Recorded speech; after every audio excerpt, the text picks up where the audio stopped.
your hands in my face. So you gonna drag me? You gonna drag me too? Do you want me to? Do you want me to? Do you want me to? Do you want me to? Do you want me to? Hey!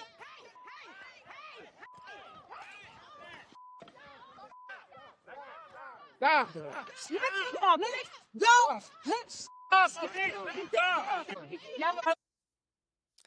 Have you ever found yourself reacting before thinking? Shutting down mid argument or saying things you regret just to win that fight? Yeah, emotional intelligence is that missing ingredient. And today, we're not just talking about feelings, we're mastering them. Because the way you manage your emotions directly shapes the love you attract, the peace you keep, and the relationships you grow. So stick around. This one might just shift your life and your love forever.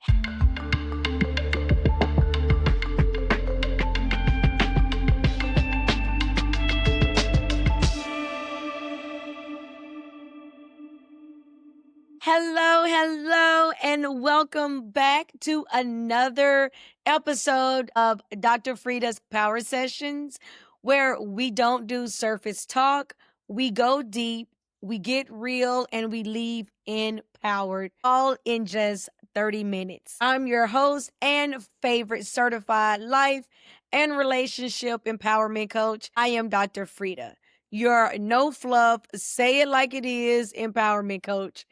And today, we're diving into that topic that will change not just how you relate to others, but how you relate to yourself.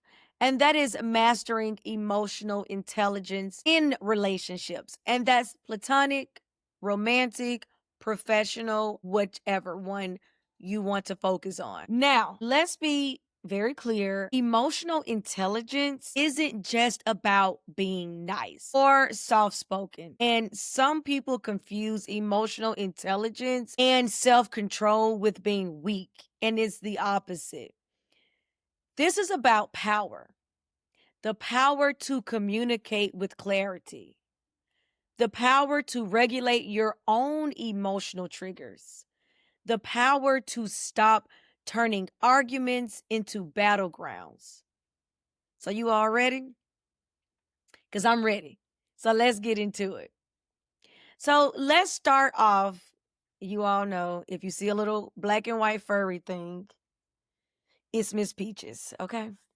She likes to come into our power sessions too. But let's dive into first thing first. What is emotional intelligence or EQ?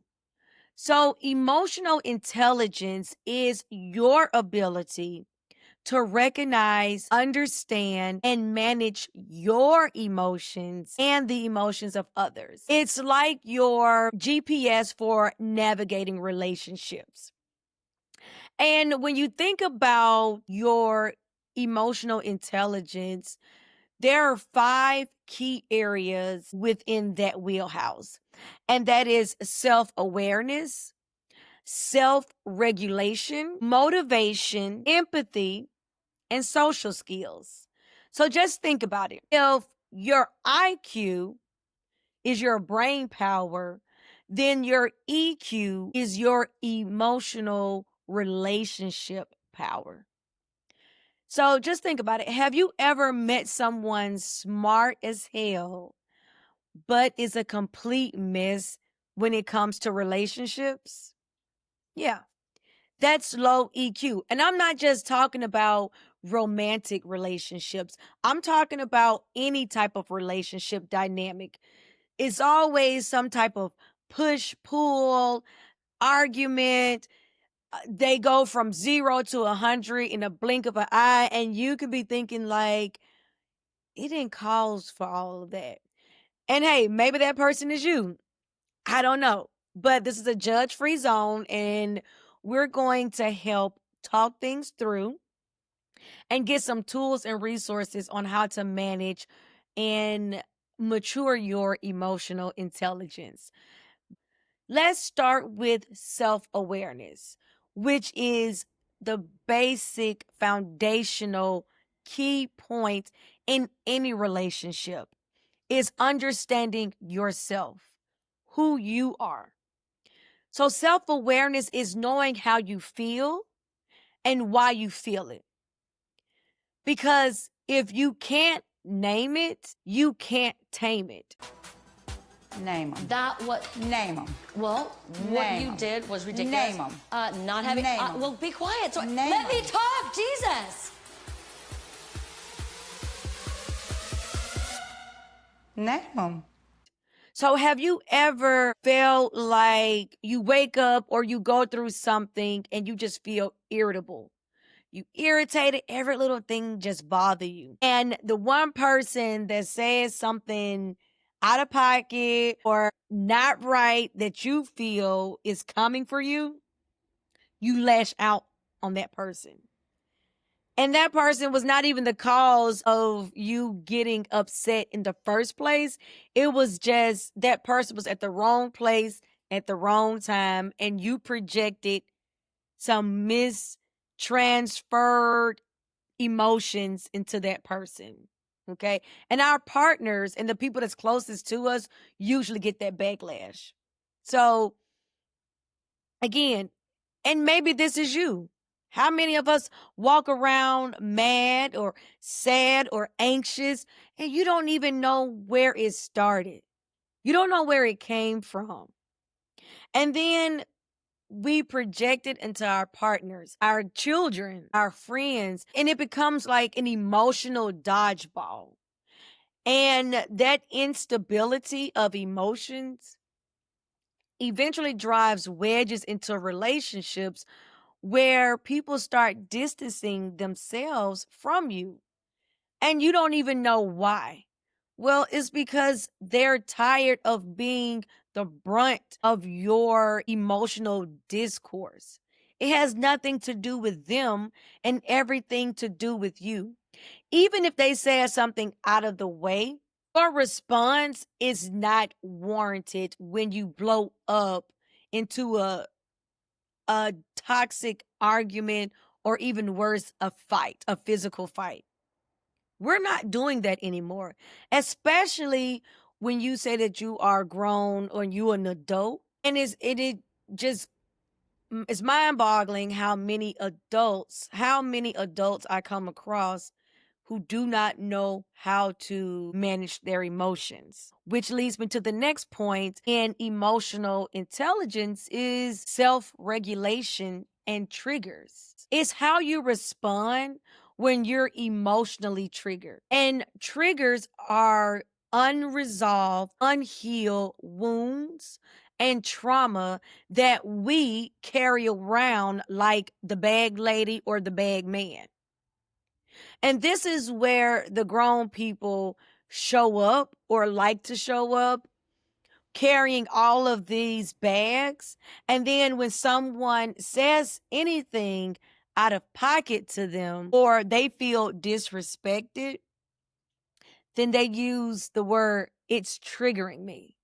Triggers are unhealed wounds and emotions and traumas. That's what triggers are. And when something or someone triggers you, it just peel back that scab and you lash out. And there's nothing wrong with having battle wounds. The problem is when those wounds are not completely healed. Self-regulation doesn't mean you suppress your emotions. That's not healthy in itself. It means you learn how to pause, take a beat.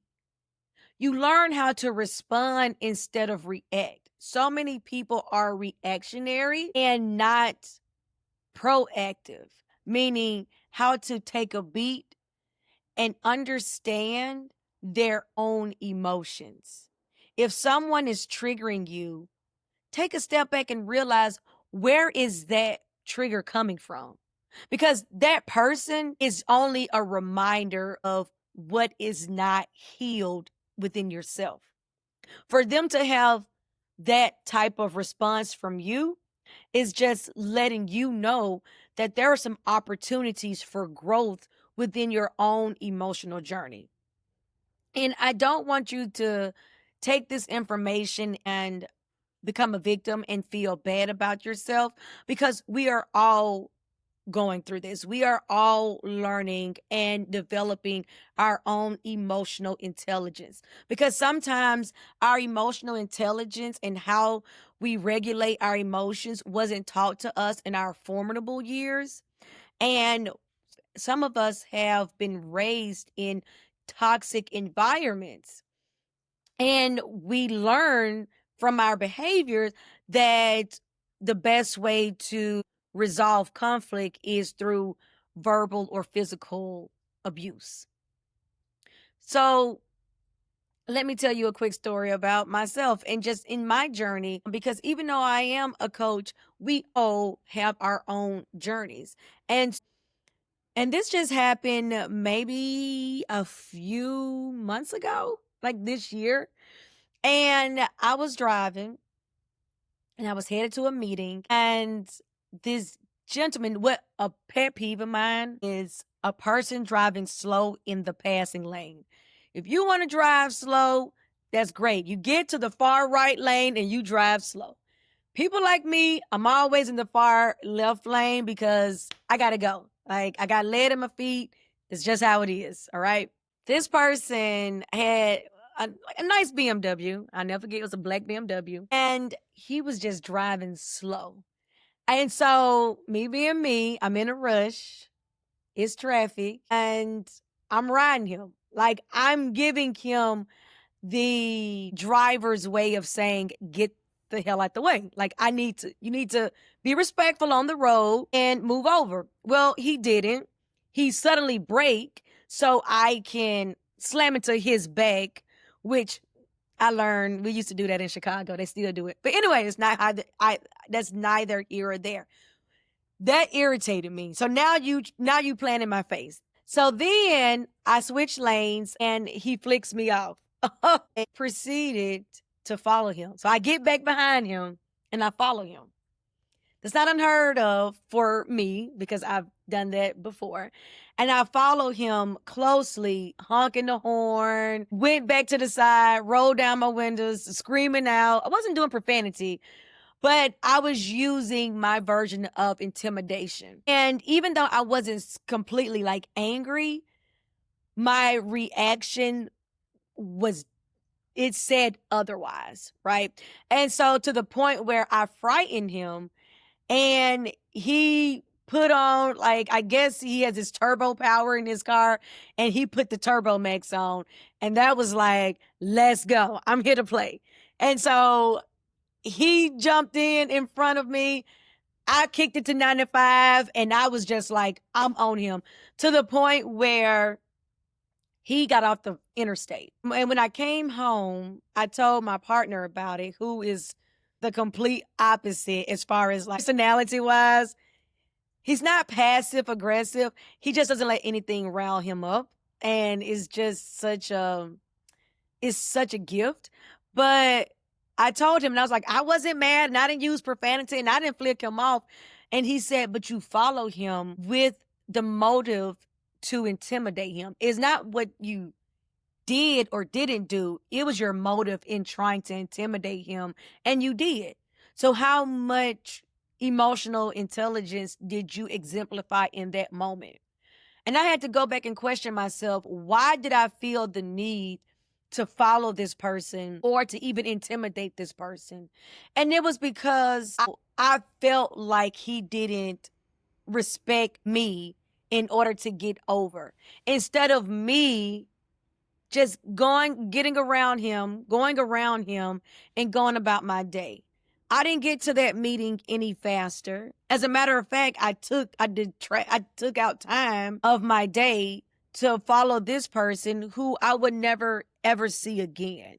And so we have to ask ourselves, when we have these triggers or when we try to validate our actions or reaction in an unhealthy, toxic way, what is the real reason why we reacted that way? Is it because we didn't feel heard? Is it because we didn't feel value?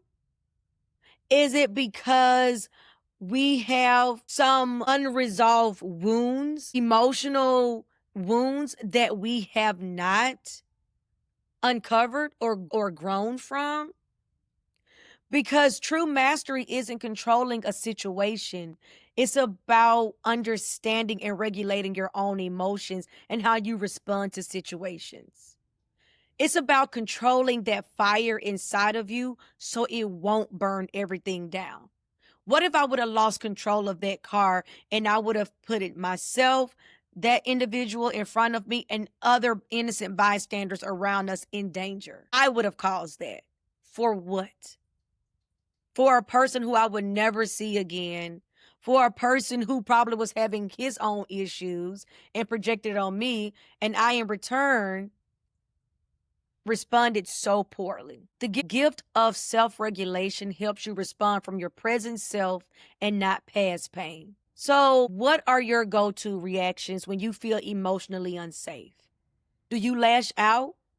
Do you walk away? Or do you just simply shut down? Just think about it. Think about how you respond to different situations in your life, because awareness is your first key to freedom. So now let's talk about empathy and emotional connection, which is not the same as people pleasing. Empathy is the ability to feel with someone and not fix them. And let me say that again for the people in the back. You don't have to fix it to be supportive. In a healthy relationship, empathy sounds like, I can see how that will make you feel overwhelmed. Or, thank you for sharing that with me. Or, what do you need from me right now? Support or solutions? So for me, in the situation of me driving, if I would have led more with empathy, I would have had that unhealthy reaction. Because like I said, this man was probably headed to the hospital. He probably gone through relationship, financial problems, whatever it is. He probably wasn't even having a bad day. He probably just in his own little world and was just irritated at me driving up on his back like that. But either way, it did not deserve a response that put me in a position to put other people in an unsafe position. I would have had enough empathy and self-regulation to understand that. Empathy builds trust. And let me tell you something, boo. Trust is the currency of emotional safety. So if you're trying to be in a relationship without empathy, it's like trying to dance without music. It's a little awkward and it's out of sync, and someone is bound to get stepped on. You have to understand and practice empathy. We all are empathetic. Are we in tune with that? And then what about communication and emotional maturity? Listen, communication without maturity is just noise. You're arguing, you're yelling, you're cursing, you're trying to break somebody down so you can build yourself up. Here's what emotionally intelligent communication looks like. You use I statements instead of the blame. For an example, I feel unheard versus you never listen to me.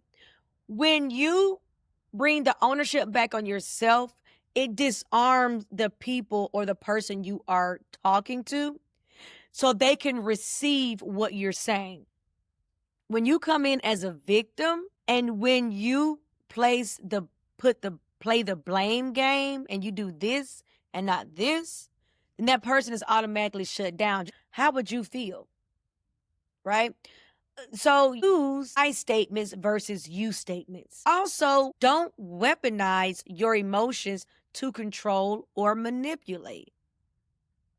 Because a lot of people do that, where you can break out into a cry. So you can elicit that type of reaction of, woe is me, and I'm sorry. And even if you was in the wrong or not in the wrong, you try to weaponize your emotions or your past to get control or manipulate. And that's not emotional intelligence. And that's definitely not healthy. And what about listening to understand and not to reload and fire back? When people are just shaking their heads, are they listening to understand, or are they just processing and thinking about what they're going to say in return? Which one is it? Because if you listen to understand, you can and will hear what that other person is saying. I always say it's not what they're saying, it's what they're not saying. But if you are not listening to understand, you won't even get what they're saying, let alone what they're not saying. And then you want to grow your relationship. So learn how to sit in discomfort and still speak with love. It's okay to take a beat and pause and not say anything. It's okay to speak with love when someone is speaking in a lower vibration to you. You have no control over that person. You have control over yourself and your emotions. And let me tell y'all something. Emotional intelligence is so sexy. There is nothing more attractive than someone who can say, you know what, I apologize. You know what, I was wrong. You know what, I hear you. You know what, let's work through this together. That is sexy. So how do you master your emotional intelligence in real time? I'm not talking about, the journaling is great. That's part of your self-care, right?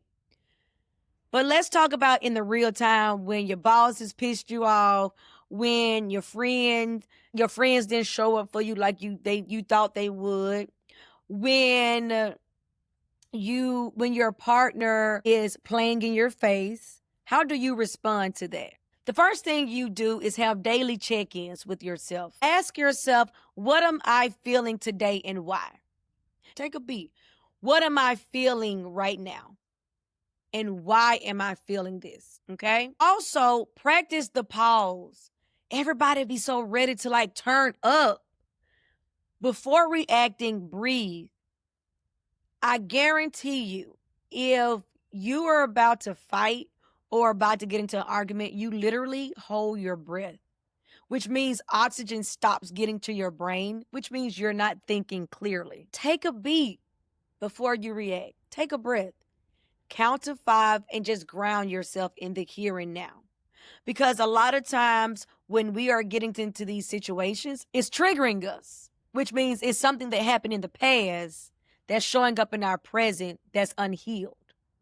So we need to take a beat and count to 5 and ground yourself and understand yourself, the self-awareness.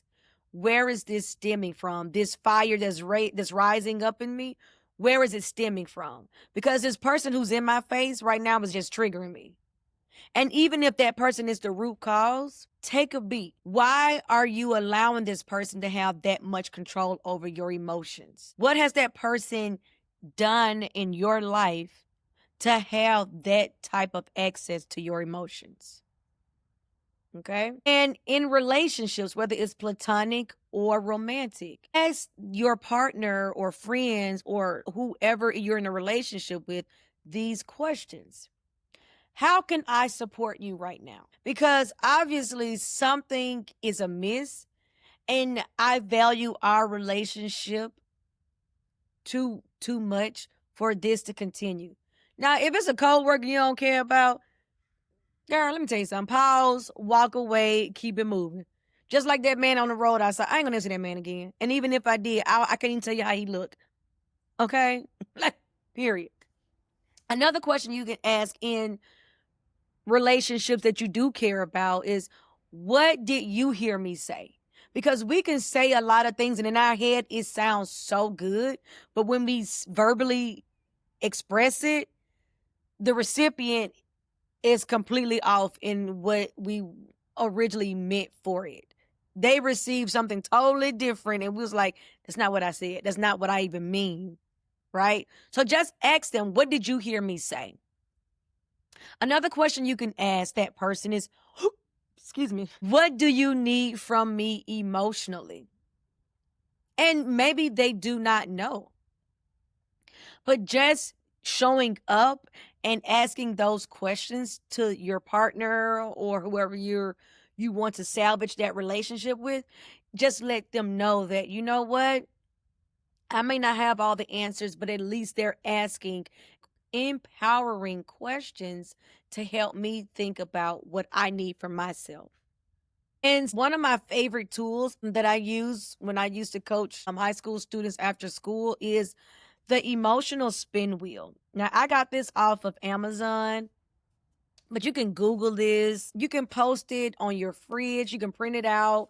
I wanted the hard copy because I allowed the students to just pass it around and point to an emotion that they're feeling right then. Because sometimes, like I said, whether you're an adult or whether you are a child or a young adult, sometimes you don't know what you're feeling. And you need that extra support, that word to put to what it is you're feeling. You need those words to match what you're feeling because it's so frustrating when you feel something, but you don't know how to express it. Okay. The emotional intelligence wheel is, I will leave the link in the description below where you can get this on Amazon, but you can also just Google it as well. And if you get it off of Amazon, it comes with 2 emotional wheels. And then this wheel basically says things that you can control versus things that you cannot control. So with the things you can control is how you express your feelings, how you bounce back, asking for help, things of that nature. Things you cannot control is the weather, other people's mistakes, other people's feelings. It has nothing to do with you. But this is just a gentle reminder of how your emotional intelligence can have words to it. Okay. So remember that emotional intelligence is a skill, it's not a trait. It's a skill that you have to practice every single day. It's like muscle. That means you have to build it every single day. You don't just go to the gym once a week and then get that perfect body that you're looking for. You have to work towards that every single day with what you're eating, your activity level, things of that nature. It's the same with emotional intelligence. You have to practice this daily. Okay?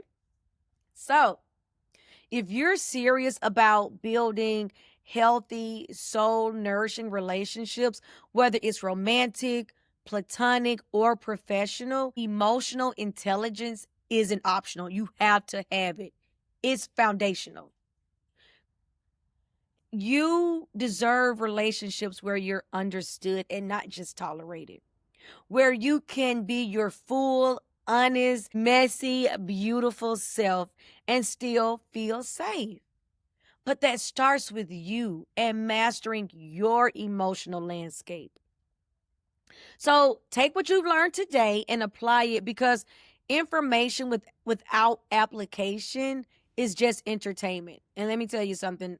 I'm not here for the entertainment. I'm here to educate and empower you to make the best decisions for your life. So if this episode spoke to you, share it with someone who needs it. And listen to this episode again and again until it becomes emotional memory. Just like when you go to the gym and you're building muscle memory. Also, leave a comment and tell me your experience. Tell me an experience when you didn't practice the best emotional intelligence. Because we're not on an island by ourselves. We all are going through something, but we can go through it together. We can work together. And you can also work with me and work together by joining my Love Lounge, which I will leave that in the description below. It's a free community that I have built where like minds get together and we talk about what is going on. We talk about those triggers. And then I come and bring daily and weekly motivations whether it is a master class or just me popping in to just give some daily reminders empowering you who you are. So, until next time, keep loving. And you can also get my 31-day daily journal off of Amazon. Link is in the description below on how to dump that stuff that no longer serves you. Because we all have things that we like to hoard because it's familiar to us, or is because we don't even realize it's still there. But either way, that's another tool that can help you as well. Until next time, keep loving, keep growing, and remember, good is the enemy to greatness. And in order to be great, you have to practice, and you have to practice emotional intelligence every single day. I'm Dr. Frida, and I will see you next week.